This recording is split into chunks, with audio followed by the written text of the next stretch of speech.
right, welcome back. This is the first video in updating our WASH program. We've had increases in funding. We have a new team in the field, and what this is trying to do is create then a roadmap as to where we're going to go with our WASH program in the next 12 months. Included in this will be some teaching points that will help Achessa and Garrett actually put together some educational videos which we'll use with the health clubs as well as the community health volunteers and the teacher health champions. We will also open source this. It will be placed on YouTube, so anybody anywhere in the world with internet connectivity can learn hopefully from our successes and also learn from any problems or challenges that we've had. The other thing that it will do, it will lay out what is expected of the WASH team so that when we go to evaluate their performance, they will know the exact objectives of that evaluation. So the first thing I want to begin with is that WASH is the foundation of all health. And that is not well understood. Many people think that nutrition then is the basis of health, but in actual fact it's WASH. We see very frequently children who have access to quality and consistent nutrition that are malnourished. And the reason is that many of them in the developing world have recurrent diarrheal diseases and parasitic diseases. And these then stop the child from properly absorbing the nutrients that are in the food. So that, remember, it's not only eating the food that results in good growth and good nutrition, but the actual absorption. Now, what WASH does basically is separate microorganisms, bacteria, virus, and parasites that are contained in human waste as well as animal waste, and separate them from our water system, our food chain, and that is basically done by washing hands with soap and the use of good latrines. So WASH then extremely important. Now we have two arms to our WASH program. One is our school program, and the second one is the community program. This first video will focus just on the school program. Now, in our school program, we have 4 basic components. We have the treated drinking water component. We have the hand washing with soap component, number 2. Number 3 is the latrine component as well, combined with the menstrual hygiene changing room component, and the 4th one is the health clubs that we have now in our elementary schools and secondary schools. They are all backed up by the teacher health champions, of which we have 2 in each school. This is an extremely important part of our program, and we want to use those teacher health champions as much as we can in our WASH program. So let's start and take them one by one, starting with the water tanks. The water tanks obviously were the first thing that we did. This is about 7 or 8 years old. I had one of my initial global health fellows in Chagorya test water in 22 schools, all tested abnormal for fecal contamination. That's human waste contamination of the water system. And we know that a child drinking fecally contaminated water will get sick. It may not be tomorrow, it may not be next week, but over a year they will have 1 or multiple episodes of diarrhea that could markedly impact their ability to learn, their ability to grow, as well as causing them a lot of discomfort and pain. So treatment then of our water tanks is critical. We use WaterGuard, which is sodium hypochlorite. And what we need to monitor as far as our water tank program is, number 1, that the teacher health champions are keeping a log of the treatment of our tanks, as well as a log of the cleaning of the tanks. Now, the tanks need to be cleaned at the end of the day. The reason for that is a WaterGuard bottle treats 1,000 liters of water, which is the size of one of our normal tanks in our schools. If it's a half full tank and we refill it, then obviously it's a half bottle. Now, the thing about WaterGuard sodium hypochlorite is that the longer the microorganisms are in contact with the chlorine and the sodium hypochlorite, the better killing effect you get. So if you fill the tanks and treat the tanks as they should be done at the end of the school day, then you'll have 12 hours of contact time with the chlorine to kill the microorganisms. So we need to work with the teachers that they keep the log, that the log is up to date, that the log is legible, and that it has the dates and the amounts of treatment.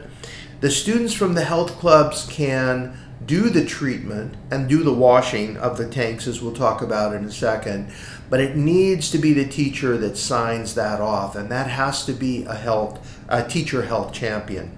Cleaning then is also important of the water tanks, and the reason is that chlorine will absorb to organic debris within the water. And since some of our schools, at least at certain times of year, have muddy water and other debris in the water, if there is debris at the bottom of the tanks, then the chlorine will tend to be absorbed there and not be free floating in the water to actually kill the microorganisms.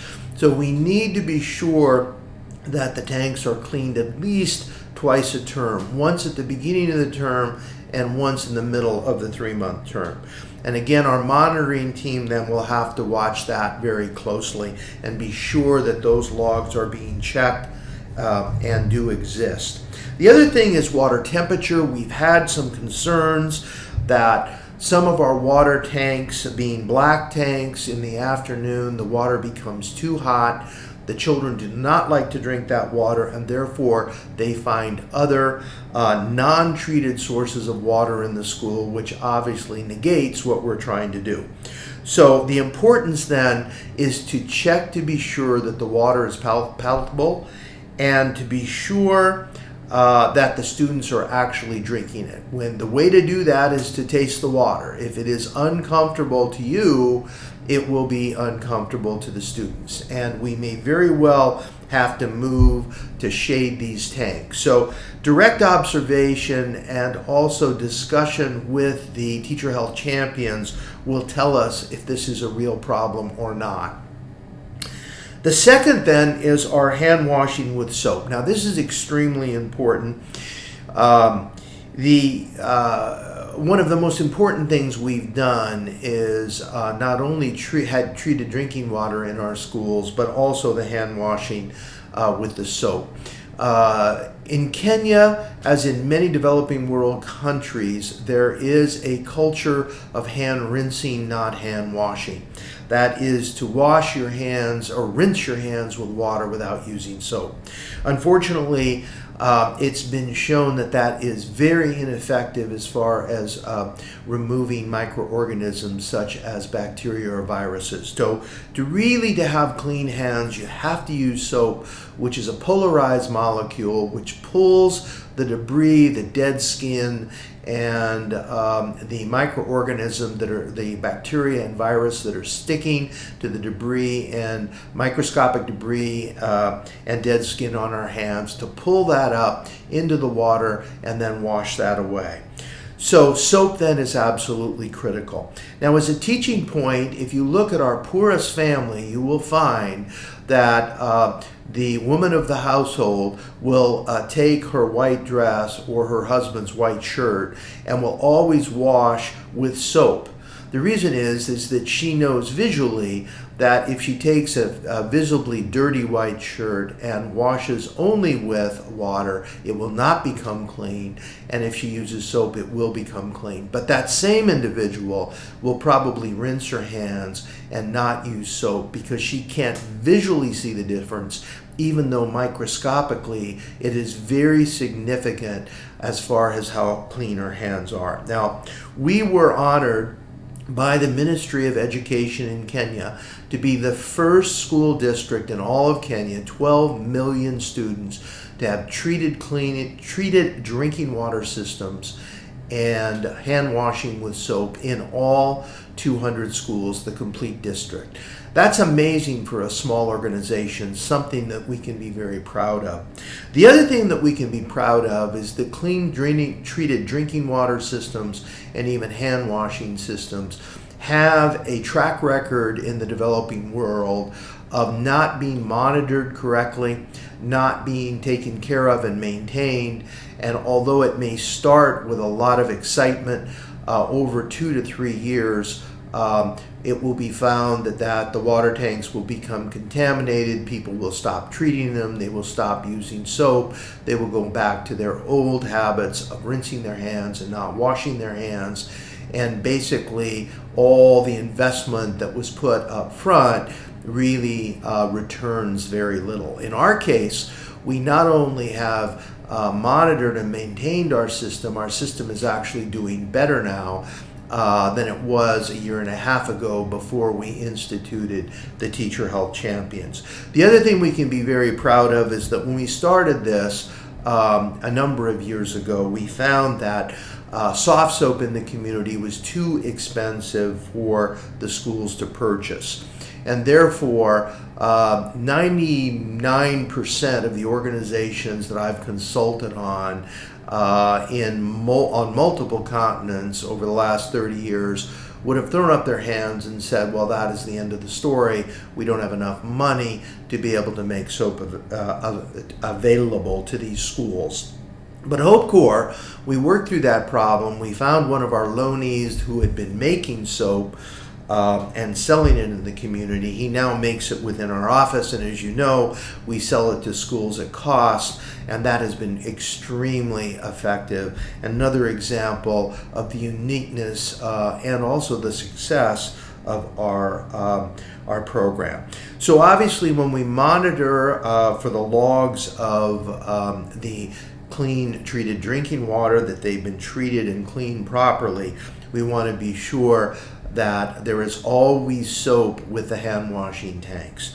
We also want to be sure that we make unannounced visits both with our monitors, our wash monitors, and our community health volunteers who are going to help us in monitoring our program, so that we can be sure that the soap is always there, that it's not just placed there on the days that we come into the school.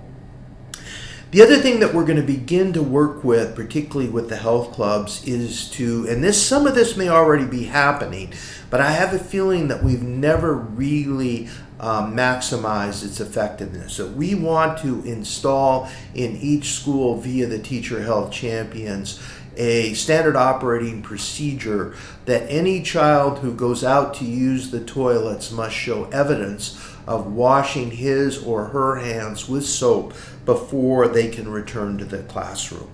We'll get back to this when we talk about the health clubs in the schools, as they can be the hand washing monitors, and this has worked effectively in other areas. Okay, so that's hand washing with soap. The third one is latrines, menstrual hygiene, changing rooms associated with hand washing.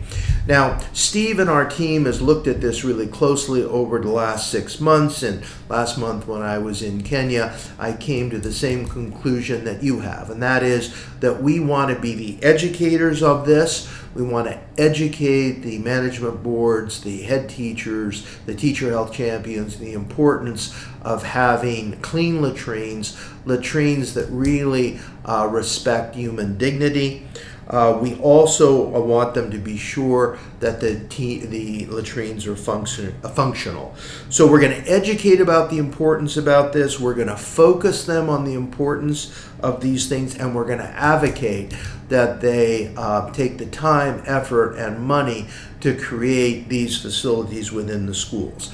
Now, one thing that we know that the schools don't have, and that is menstrual hygiene changing rooms for girls that allow them then privacy and cleanliness. We don't want to use the latrines for this. We would like to get the schools to build small rooms that have privacy. They can be out by the latrines, but they should have some type of bench. They should be private.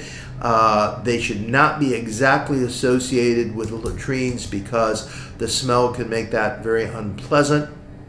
And they need to be associated with some kind of hand washing facility. So I've talked to Steve about this. He'll be working with the team. This is something we're going to advocate and educate about within the school system. So those then are the three major things that we're focusing on as far as water tanks, hand washing with soap, latrines, and menstrual hygiene changing rooms. And those are concrete things that we can see and deal with. So that's going to be extremely important. And as we work on all three of these, it is really important to involve the teacher health champions. Now, we have 2 of them for every school, which means we have 400 teacher health champions, and we really are in the process of taking those teacher health champions and really training them as school-based community health workers. And the next 3 years, 1 year to 3 years of HopeCore's health program will be involving the teacher health champions more and more. You will see that we will involve them in our First Pass Vision screening program for all the students, and we will be involving them in many different ways. So we want to work with the teacher health champions and make them a part of this program. And this is where our team then, and I would like Steve's help in this, to basically, if you wish, create for them this whole feeling of their finest hour, that we are in the cutting edge of changing how health is then provided to students in Kenya. As you know, there is really no consistent health education in the school system, and we are going to change that, trying to make that health education an integral part of education on in every primary school child. So the last one of the 4, water tanks number 1, hand washing with soap number 2, latrines and menstrual hygiene changing rooms number 3, and the 4th is the health clubs, which may be the most unique, the most revolutionary, and the most important part of our program. And I'm going to address that in the next video, which is WASH video number 2, as it is so important. So I will be back then with WASH number 2.